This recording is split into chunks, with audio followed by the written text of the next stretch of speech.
फिर next move करते हैं हम लोग साइक्लोट्रॉन पे। और साइक्लोट्रॉन ये आपका बहुत इंपॉर्टेंट टॉपिक है जेईई और नीट के पॉइंट ऑफ व्यू से भी और एकेडमिक के पॉइंट ऑफ व्यू से भी। ठीक है, देखते हैं साइक्लोट्रॉन क्या होता है। ये हमारा इसी का पार्ट है, motion of charge particle in magnetic field, है ना। कि आपको पता है कि जो मैग्नेटिक फील्ड होती है वो पार्टिकल को सर्कल में घुमाती है। ठीक है, इसका कंस्ट्रक्शन देखिए आप। पहले मैं आपको थोड़ी सी कहानी बताता हूँ कि साइक्लोट्रॉन क्या होता है। Cyclotron is a particle accelerator. ठीक है, cyclotron is a particle accelerator और इसकी हेल्प से हम पार्टिकल को हाई स्पीड से वेलोसिटी देते हैं साइक्लोट्रॉन की हेल्प से। ठीक है, हाई स्पीड से वेलोसिटी देने का पर्पस क्या होता है। हाई स्पीड से जो इलेक्ट्रिक चार्ज को वेलोसिटी देते हैं, ये आयंस को जो वेलोसिटी देते हैं, उसका हम दो जगह पे यूज करते हैं। सबसे पहले तो उसका मेडिकल साइंस में यूज होता है ना, कैंसर ट्रीटमेंट में और ट्यूमर ट्रीटमेंट में। कि हमें जो कैंसर वाली सेल्स होती है उनको किल करना होता है ना, ट्यूमर सेल्स को किल करना होता है, तो वो हम लोग आयंस को क्या करते हैं, हाई स्पीड से इंजेक्ट कराते हैं। ठीक है, और वो जाके उन सेल्स को किल करती है। जो रेडिएशन थेरेपी वगैरह होती है ना, तो वहां पे हमें हाई स्पीड से आयंस को और चार्जेस को बॉडी में हम लोग क्या करते हैं, जहां पे सेल्स होती है वहां पे हिट कराते हैं। और उसका काम हम लोग उससे हमें पार्टिकल को एक्सलेट करके उनको बहुत हाई स्पीड देके फिर हम उनको हिट कराते हैं। ठीक है, बॉडी पार्ट्स पे। तो वहां पे हमें पार्टिकल एक्सेलरेटर की जरूरत पड़ती है, जहां पे आयंस को हाई स्पीड देनी होती है। उसके अलावा ठीक है, कोलिजन थ्योरी होती है बहुत सारी, है ना, और उससे हम लोग क्या करते हैं, यूनिवर्स के बारे में पता करते हैं। शायद आपने पढ़ा होगा कुछ साल पहले एक बार, स्विट्जरलैंड में एक टनल है, उसमें एक्सपेरिमेंट कराया था, बहुत लंबी टनल है, उसमें पार्टिकल्स को एक्सलेट किया था, गॉड पार्टिकल एक्सपेरिमेंट हुआ था, है ना, शायद आपने पढ़ा होगा 2-3 साल पहले। तो ऐसे बहुत सारे एक्सपेरिमेंट्स होते हैं जहां पे हम पार्टिकल्स को हाई स्पीड से कोलाइड कराते हैं और उसके बाद उनके रिजल्ट को एनालाइज करते हैं। ठीक है, तो वहां पे न्यूक्लियर साइंस में जो न्यूक्लियर एक्सपेरिमेंट्स होते हैं, वहां पे भी हमें पार्टिकल्स को बहुत हाई स्पीड से एक्सलेट करना पड़ता है। ठीक है, और आपने शायद पढ़ा होगा केमिस्ट्री में, अभी फिजिक्स में तो नहीं पढ़ा आपने, कि क्या होता है, आइसोटोप्स एक दूसरे में कन्वर्ट हो जाते हैं, है ना। जब पार्टिकल्स को हम हाई स्पीड से कोलाइड कराते हैं तो आइसोटोप्स को हम एक दूसरे में क्या करते हैं, कन्वर्ट कर लेते हैं। ठीक है, तो न्यूक्लियर साइंस में यूज होता है इसका और मेडिकल साइंस में यूज होता है। दो तरह के बेसिकली हमारे पार्टिकल एक्सेलरेटर होते हैं, एक लीनियर होते हैं और एक साइक्लोट्रॉन। लीनियर में क्या होता है, एक लंबा सा पाइप टाइप का बना देते हैं 2-4 किलोमीटर का, ऐसे यूरोप में बहुत सारे हैं, है ना, यूएसए में, और उसमें पार्टिकल्स को एक्सेलरेट कराते हैं, लीनियर एक्सेलरेटर। लीनियर एक्सेलरेटर का क्या होता है, उससे हम ज्यादा हाई स्पीड गेन कर सकते हैं। ठीक है, इसमें इतनी हाई स्पीड गेन नहीं करते हैं, इसका लिमिटेड स्कोप है साइक्लोट्रॉन का। ठीक है, और इनका बहुत एप्लीकेशन होता है साइक्लोट्रॉन। तो देखिए क्या होता है भाई, कंस्ट्रक्शन समझते हैं इसका। सबसे पहले हम कंस्ट्रक्शन की बात करते हैं कि कंस्ट्रक्शन में क्या होता है। यहाँ पे एक वैक्यूम चैम्बर होता है। ठीक है, देखिए मैंने ये स्क्वायर में ऐसे बना रखा है मैंने, दिस इज वैक्यूम चैम्बर। इसमें पंप लगा के, ऐसा पंप लगा होता है, ठीक है, सारी एयर को सक कर लेते हैं बाहर, ऐसे पंप लगा के सारी एयर को क्या करते हैं, बाहर खींच लेते हैं। ये वैक्यूम चैम्बर है। वैक्यूम चैम्बर में 2 डीज होती है, इनको डीज बोलते हैं। ठीक है, ये एक डी हो गई ऊपर और एक डी, 2 सेमी सर्कल के पार्ट होते हैं ऐसे। ठीक है, हॉरिजॉन्टल प्लेन में, तो मैंने वर्टिकल बना रखा है। एक सर्कल बनाया, सर्कल को ब्रेक कर दिया, आधा सर्कल इधर आधा सर्कल इधर, बीच में गैप छोड़ देते हैं, ये गैप होता है। ठीक है, इसके ऊपर क्या होता है, इट्स डी, ऐसा डी होती है। डी के ऊपर एक मैग्नेट रखते हैं, यहां एक मैग्नेट नीचे रखते हैं। ठीक है, जैसा मैग्नेटिक फील्ड क्रिएट करते हैं। ठीक है, तो डीज में परपेंडिकुलर डायरेक्शन में मैग्नेटिक फील्ड होती है। जो हमारी मैग्नेटिक फील्ड होती है ना, जो मैग्नेटिक फील्ड होती है वो perpendicular to plane of D.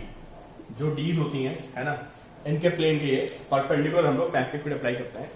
और ये आपको पता है कि जो परपेंडिकुलर मैग्नेटिक फील्ड होती है वो पार्टिकल को घुमाने का काम करती है। ठीक है, बीच में हल्का सा गैप छोड़ते हैं और इस गैप में क्या करते हैं हम लोग, दोनों डी के बीच में हाई वोल्टेज अप्लाई करते हैं। ठीक है, और ये वोल्टेज का काम क्या होता है, पार्टिकल को एक्सेलरेट करना। ठीक है, तो कंस्ट्रक्शन में 2-3 बातें हो गई। वैक्यूम चैम्बर, उसमें 2 सेमी सर्कुलर टाइप की होती है, डीज होती हैं ऐसे। ठीक है, डीज में परपेंडिकुलर डायरेक्शन में मैग्नेटिक फील्ड होती है और डीज के बीच में हम क्या करते हैं, इलेक्ट्रिक फील्ड लगाते हैं और वो इलेक्ट्रिक फील्ड पार्टिकल को एक्सेलरेट करने का काम करती है। ये हमारा साइड व्यू बना हुआ है। ठीक है, ये वही हो गया, नॉर्थ पोल हो गया ऊपर, साउथ पोल नीचे हो गया। ठीक है, नॉर्थ साउथ जैसे भी रखना आपको। ठीक है, बीच में डी होती है, बीच में डी हो जाएगी नॉर्थ एंड साउथ। ठीक है, और ये हमारी मैग्नेटिक फील्ड हो गई नॉर्थ टू साउथ। ठीक है, और ये मैग्नेटिक फील्ड हमारी, देखिए मैंने इस केस में मैग्नेटिक फील्ड बाहर नहीं रखी, दिस इज आउटसाइड।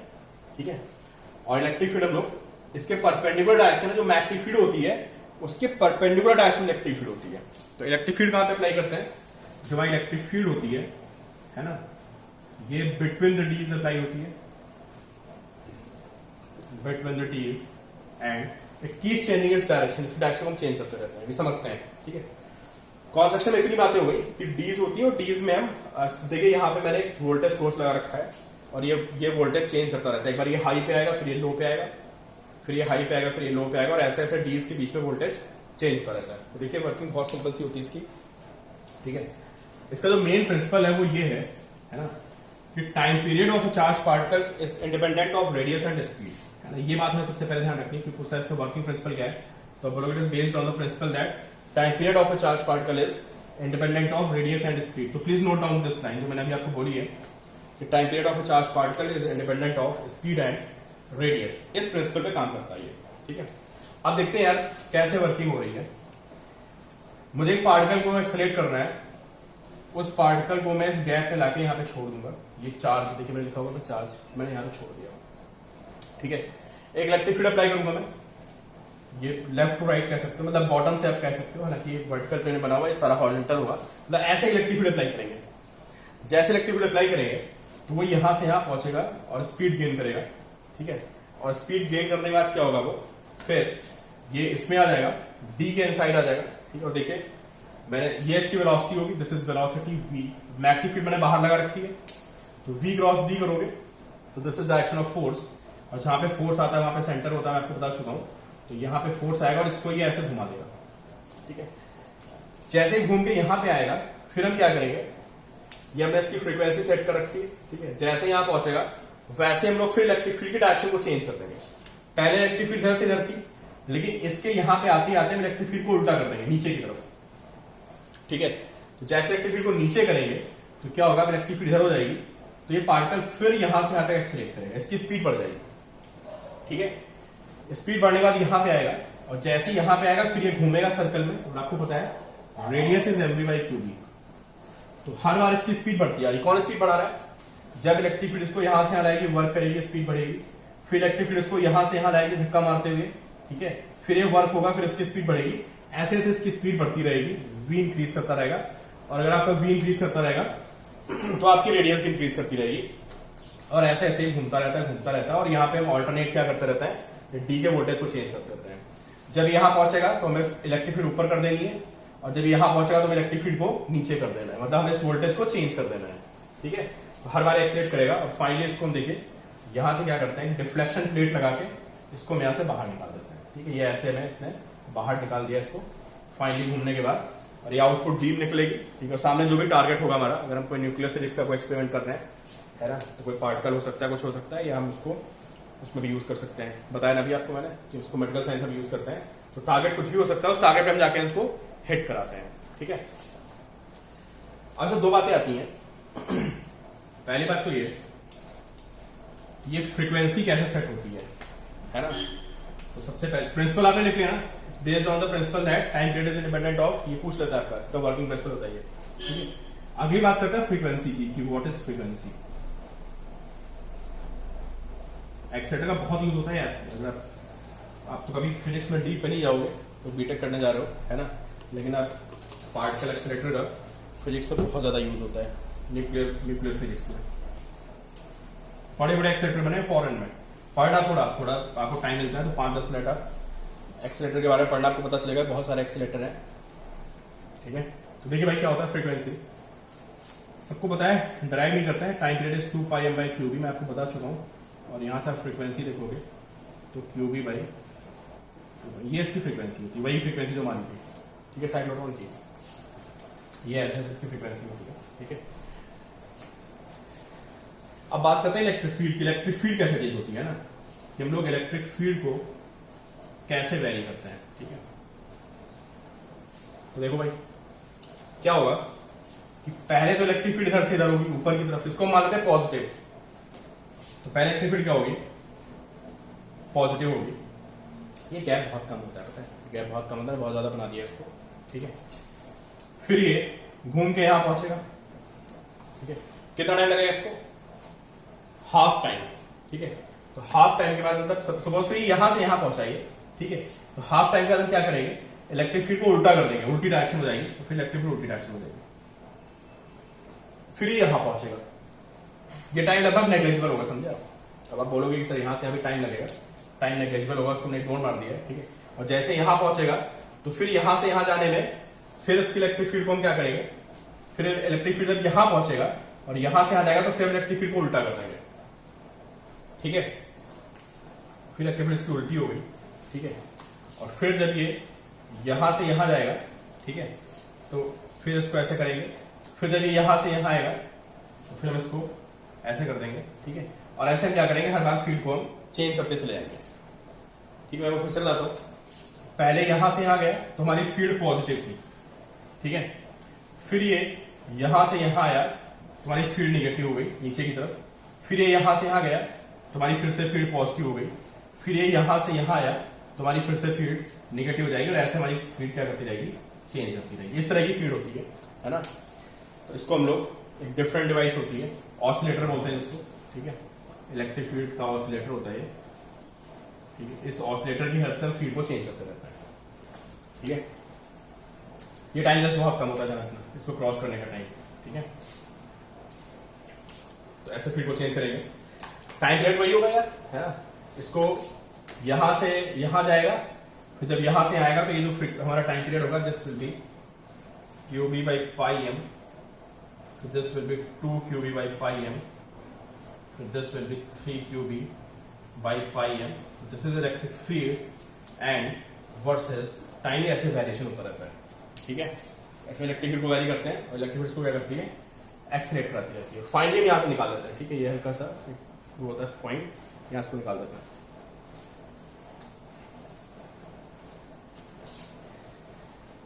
तो ये इलेक्ट्रिक फील्ड का वेरिएशन होता है। अब इलेक्ट्रिक फील्ड आप एक बार सेट करके छोड़ देते हो। इलेक्ट्रिक फील्ड कैसे सेट करोगे, आपको फ्रीक्वेंसी का फॉर्मूला पता ही है ना। आपको फ्रीक्वेंसी का फॉर्मूला पता है कि जो फ्रीक्वेंसी होती है QB by 2 pi m होती है। तो उस हिसाब से हम क्या करेंगे, ऑसिलेटर को एक बार सेट करके छोड़ देंगे और फिर वो ऑटो अपना ऑटो मोड में चलता रहेगा, अपने आप उसको घुमाता रहेगा, ठीक है। तो क्योंकि उसकी फ्रीक्वेंसी कांस्टेंट है, समझ रहे हो आप। रेडियस बढ़ती आ रही, स्पीड बढ़ती आ रही, फ्रीक्वेंसी कांस्टेंट है, यही इसका मेन वो फायदा होता है। तो हम एक बार ऑसिलेटर की फ्रीक्वेंसी को फिक्स करके छोड़ देते हैं, फिर वो अपना ऑटो मोड में अपने आप चलता रहता है, ठीक है।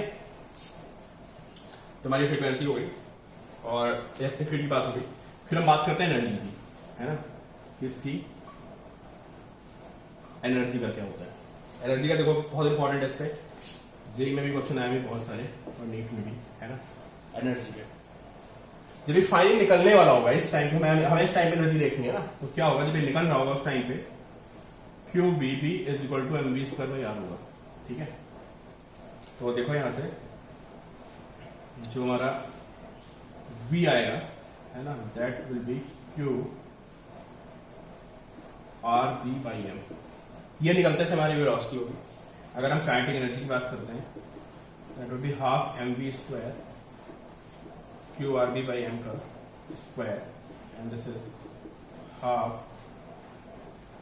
Q² R² B² upon this is kinetic energy, ठीक है। तो this energy is independent of electric field, समझे। This energy is independent of electric field. Electric field से कोई मतलब नहीं है, ठीक है। इलेक्ट्रिक फील्ड कितनी भी हो उससे नहीं मतलब है। तो किस बात पे डिपेंड कर रहा है फाइनली बताओ। फाइनली ये दो बातों पे डिपेंड कर रहा है ना, कि रेडियस कितनी है और मैग्नेटिक फील्ड कितनी है, ये ध्यान रखना, ठीक है। कि जो इलेक्ट्रिक फील्ड आ रही है that is directly proportional to R² B², जो हम कन्वर्ट कर सकते हैं। बाकी जो हमारे हाथ में है, क्योर मास को चेंज नहीं कर सकते, ठीक है। चार्ज तो जो होगा उसका होगा ही, जो मास होगा वो होगा is directly proportional to R² B², ठीक है। वैसे आया हुआ है एनर्जी किसके प्रोपोर्शनल होती है, इलेक्ट्रिक फील्ड। और बहुत से बच्चों ने इसमें इलेक्ट्रिक फील्ड मार दिया, आंसर गलत हो गया। उनको लगता है कि इलेक्ट्रिक फील्ड एक्सलेट करा रही है ना। तो इलेक्ट्रिक फील्ड डिसाइडिंग नहीं है, डिसाइडिंग कौन है, रेडियस एंड बी। जितनी ज्यादा डी की रेडियस होगी काइनेटिक एनर्जी उतनी ज्यादा होगी, जितनी ज्यादा मैग्नेटिक फील्ड होगी, ठीक है। तो दिस इज काइनेटिक एनर्जी। इस पे जेई का क्वेश्चन आया, आपको मिल जाएगा, आपको जब सॉल्व करोगे आप, ठीक है। तो ये होगा काइनेटिक एनर्जी। तो नोट करना भाई, kinetic energy depends on radius and magnetic field. इस लाइन को नोट करिए आप, ठीक है। तो ये बात होगी हमारी काइनेटिक एनर्जी की, ठीक है। लिमिटेशंस क्या होती है इसकी, लिमिटेशंस होती है भाई, लिमिटेशन भी पूछ लेता है कि व्हाट आर लिमिटेशंस, ठीक है। लिमिटेशन ये होती है it can not accept neutral charge. Neutral को एक्सेप्ट नहीं करेगा, मुझे बताने की जरूरत नहीं क्यों नहीं करेगा, है ना। कि न्यूट्रल जो चार्ज होता है उसको ना तो magnetic field apply force apply करती है ना इलेक्ट्रिक फील्ड, तो न्यूट्रल चार्ज को आप एक्सेप्ट नहीं कर सकते, ठीक है। और बहुत हाई एनर्जी नहीं ला सकते हो, ठीक है। जो हमारा जो हमारा लीनियर एक्सीलरेटर होता है, लाइक आपसे पूछेगा नहीं, है ना, जो हमारे लीनियर एक्सीलरेटर होते हैं, है ना, जो 2-4 किलोमीटर लंबी पाइप में वैक्यूम बना के वहां पार्टिकल्स को भगाते हैं, तो वो क्या होते हैं, वहां पे बहुत हाई एनर्जी ले आते हैं लोग उसकी पार्टिकल की। यहाँ पे बहुत हाई एनर्जी ले पाते हैं, मॉडरेट लेवल की एनर्जी लाते हैं, ठीक है, बट उसको लिखते नहीं है क्योंकि हमारे में लीनियर एक्सीलरेटर नहीं है, तो उससे कंपेयर नहीं करेगा। मैंने आपको जैसे बता दिया, ठीक है। और दूसरा क्या होता है, हाई वेलोसिटी न लाने का एक रीजन और है, 2 रीजन और है कि जब कोई पार्टिकल बहुत हाई वेलोसिटी से घूमेगा तो it's motion will be accelerated actually, इसका एक्सेलेरेशन बहुत ज्यादा होगा, समझे। This is moving on a circular path, तो इसके पास एक्सेलरेशन होगा। और मैक्सवेल ने बता रखा है, जो आप आगे पढ़ोगे, कि जब कोई पार्टिकल एक्सेलरेट करता है तो उससे इलेक्ट्रोमैग्नेटिक वेव निकलती है, एनर्जी को लॉस करने लगता है। इस लाइन को नोट कर लेना, पूछना मत मुझसे अभी, ठीक है। इलेक्ट्रोमैग्नेटिक वेव में बताऊंगा कि जो हमारी इलेक्ट्रोमैग्नेटिक वेव होती है उसका सोर्स क्या होता है, एक्सेलरेटेड चार्ज। जहां पे चार्ज एक्सेलरेट कर रहा होता है, ठीक है, जितना ज्यादा एक्सेलरेट कराओगे, है ना, तो उसी हिसाब से एनर्जी को रेडिएट करेगा, तो सारी चीजें गड़बड़ होने लगती है फिर, ठीक है। तो बहुत हाई स्पीड नहीं दे सकते हम यहाँ पे। और जो हमें स्कूल में लिखना है, जो पूछता है वो ये है कि can not accelerate electron, can not accelerate electron, electron को एक्सेलरेट नहीं कर पाएगा। उसका रीजन क्या है, रीजन ये है कि इलेक्ट्रॉन जो इसका मास जो होता है कम होता है, मास इज लाइट, ठीक है। मास लाइट होने से क्या होगा, जो इसकी एनर्जी होगी, वेलोसिटी ज्यादा गेन कर लेगा ये, ठीक है, हल्का होगा तो इस पे इलेक्ट्रिक फील्ड का फोर्स आएगा, ठीक है, इसकी वेलोसिटी बहुत ज्यादा हो जाएगी। Due to light mass it acquires high speed, लिखे आप, due to light mass it acquires high speed. जब प्रोटॉन है यार, प्रोटॉन तो बहुत भारी होता है, आपको पता है कितना भारी होता है, 1600 टाइम्स लगभग हैवी होता है इलेक्ट्रॉन से, है ना। तो प्रोटॉन तो आप एक्सेप्ट करा लोगे इसमें, लेकिन इलेक्ट्रॉन को कराओगे तो स्पीड बहुत ज्यादा बढ़ेगी। और स्पीड बढ़ने से क्या होगा कि आइंस्टाइन ने बता रखा है कि जो मास होता है वो चेंज हो जाता है, m0/v² - c²। तो सोचो अगर आपकी रिलेटिविस्टिक स्पीड आ गई, मतलब लाइट की स्पीड के आसपास आप आ गए 0.9, चलो मान लेते हैं 0.9 सी आ गई, ये 0.8 सी आ गई, ठीक है, 0.7 सी आ गई, तो आप देखो यहाँ पे वैल्यू पुट करके देखना, तो जो आपका m होगा वो ग्रेटर देन m0 हो जाएगा, where m0 is rest mass. अब मास बड़ा होगा यार, ठीक है। तो देखो जो सारा प्रिंसिपल होता है, वर्किंग प्रिंसिपल इसका क्या होता है कि time period is independent of radius and velocity, है ना। ये तो होता है कि तभी तुम उसकी, जब टाइम पीरियड इंडिपेंडेंट होता है तो हम एक बार इलेक्ट्रिसिटी की फ्रीक्वेंसी सेट कर देते हैं, और जब जब वो हाफ सर्कल घूम के आता है ऑटोमेटिकली हम इलेक्ट्रिक फील्ड को चेंज कर देते हैं, तो वो बार बार एक्सेलेरेट होता रहता है अपने आप, ठीक है। लेकिन होगा क्या कि अगर इसका मास बढ़ गया बहुत ज्यादा, तो हमें पता है टाइम पीरियड क्या होता है, टाइम पीरियड होता है 2πm/qb। तो देखो आप टाइम पीरियड बढ़ जाएगा, और टाइम पीरियड बढ़ जाएगा अगर, तो फ्रीक्वेंसी कम हो जाएगी, ठीक है। टाइम बढ़ने मतलब स्लो स्लो चलेगा। अब सोचो भाई, अगर स्लो चल रहा है क्या होगा, ये स्लो हो गया थोड़ा सा, ठीक है, और ये यहां से घूम के यहां आया, और तुमने उसका जो टाइम पीरियड है सेट कर रखा था शुरुआत के हिसाब से कि इसका टाइम पीरियड 2πm/qb होगा, ठीक है। इसका मास बढ़ चुका है, तो मास बढ़ने से क्या हुआ, इसका जो टाइम पीरियड है वो, टाइम पीरियड भी बढ़ गया तो थोड़ा सा स्लो हो जाएगा, और स्लो होगा तो यहां जाके फिर क्या होगा यार, अब पता चला कि इलेक्ट्रिक फील्ड तो नीचे होनी थी, इलेक्ट्रिक फील्ड तो पूरे में आप चेंज करते हो ना, कि यहां पे पहुंचने के बाद इलेक्ट्रिक फील्ड को नीचे होना चाहिए था, लेकिन हुआ क्या, अब आपका टाइम पीरियड तो डिफरेंट हो गया, तो हुआ क्या कि आप यहां पहुंचे और पता चला कि यहां इतना स्लो गया कि इलेक्ट्रिक फील्ड ऊपर की तरफ आ गई। ये तो आप फिक्स टाइम पे जो आपकी इलेक्ट्रिक फील्ड ऑसिलेटर होता है उसकी फ्रीक्वेंसी तो आप एक बार सेट करके छोड़ देते हो ना, ये घूमते घूमते घूमते घूमते थोड़ी देर तो सही चलेगा, यहाँ पे 2-4 राउंड तक सही चलेगा, और जब जैसे बाहर बढ़ेगा उसकी स्पीड बढ़ेगी, स्पीड बढ़ेगी तो फिर क्या होगा, मास बढ़ेगा, मास बढ़ेगा तो ये टाइम पीरियड इसका कम हो जाएगा। तो जो यहां से यहां आने का टाइम था वो तो सही था, लेकिन यहां से आने का टाइम क्या हो गया, कम हो गया। अगर टाइम कम हो गया और हमने इलेक्ट्रिक फील्ड को उल्टा लगा दिया तो होनी तो उधर चाहिए थी इलेक्ट्रिक फील्ड, उसका हम तो कुछ कर नहीं सकते, हमने इसको सेट करके छोड़ रखा है। अब इसके स्लो होने की वजह से यहां पहुंचने में पता चला इलेक्ट्रिक फील्ड ऐसे होने के बजाय इलेक्ट्रिक फील्ड दोबारा से फिर ऐसे हो गई, तो अब क्या होगा, अब जब यहां आएगा तो ये रिटार्ड करने लगेगा, इलेक्ट्रिक फील्ड उल्टी डायरेक्शन में हो गई, उसको बोलते हैं आउट ऑफ सिंक्रोनाइजेशन, ठीक है। तो आप बोलोगे कि जो वो हमारा ऑसिलेटर है, जो साइक्लोट्रॉन है, that is out of synchronization. Out of synchronization का मतलब हो गया कि एक्सेलरेट होने के बजाय ये डिसेलरेट हो रहा है, तो सारी कहानी गड़बड़ हो जाएगी और फिर ये हमारा काम नहीं करेगा। तो इस लाइन को नोट कर लीजिए, है ना, कि due to increase in mass time period increases, frequency decreases, when frequency decreases a cyclotron becomes out of synchronization, it comes out of synchronization, है ना। तो अगर ये आउट ऑफ सिंक्रोनाइजेशन हो गया तो ये अच्छे से काम नहीं करेगा, उल्टा काम करने लगेगा कि उसको वो डिसेलेक्ट कर देगा। इसलिए हम लोग लाइट इलेक्ट्रॉन को एक्सेलरेट नहीं कर पाते हैं। ये इसका रीजन है, बोर्ड में बहुत ज्यादा पूछता है। ठीक है, आयंस को एक्सेलरेट कर सकते हैं। ठीक है, जो आयंस होते हैं उनको एक्सेलरेट करते हैं, प्रोटॉन्स को एक्सेलरेट करते हैं, इलेक्ट्रॉन्स को एक्सेलरेट नहीं कर पाते हैं। ठीक है, तो नेगेटिव चार्ज भी अगर पूछता है आपसे, तो नेगेटिव चार्ज का मतलब इलेक्ट्रॉन ही होता है। अगर बोर्ड में आ जाता है कि क्या साइक्लोट्रॉन की हेल्प से इलेक्ट्रॉन पर नेगेटिव चार्ज को कर सकते हैं, तो आप नेगेटिव चार्ज में भी नो लगाओगे, इलेक्ट्रॉन में भी नो लगाओगे। ठीक है, आयंस को और उसके लिए यूज होता है। कहां यूज होता है हमने आपको बता दिया, न्यूक्लियर केमिस्ट्री में बहुत सारे एक्सपेरिमेंट्स को कराने के लिए, कोलिजन से एक्सपेरिमेंट्स होते हैं, हाई स्पीड के पार्टिकल्स को कलेक्ट कराते हैं, और ट्यूमर और कैंसर के ट्रीटमेंट में इसका यूज होता है।